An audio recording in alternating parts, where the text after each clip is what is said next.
How to say no and why setting boundaries is important. Many of us fail to care for ourselves the way we should. Part of this is down to a lack of consideration for the way we treat ourselves. Perhaps self-care simply isn't something you've considered in the past. But part of it is also down to your sense of commitment to others.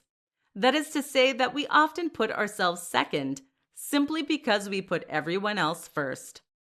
And this is perhaps most apparent in our inability to say no.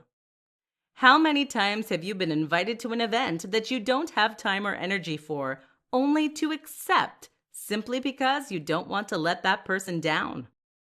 Learning to say no is therefore one of the most important things you can do if you want to be happier with yourself and if you want to protect your mental health. Here's how to do it. Tip 1. Do it right away. Too often, we will put off the act of saying no because we can't bear to do it. This, of course, only makes it more of a shock to people when we tell them. Not only that, but it then hangs over us. So just bite the bullet and tell them. Oh, and don't say maybe only to then change your mind. This is what makes people think you are flaky, not the act of saying no itself. Tip 2. Don't make excuses. Do you want to come out tonight? No, sorry. My family are visiting, and also I have a cold, and also I have no money.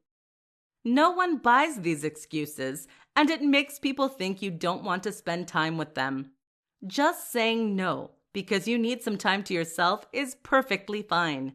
What's more is that if you and your friends can be honest with each other and not place pressure on one another, then you can improve your relationships. Tip 3. Don't fret about it. Many of us don't want to say no because we fear that we'll never be invited out again, or because we think we'll hurt someone's feelings. In truth, the other person will likely think nothing of it, so don't worry about it. And if you are worried, then you can always just invite them out for coffee or drinks next time. That shows you're interested, so no harm done.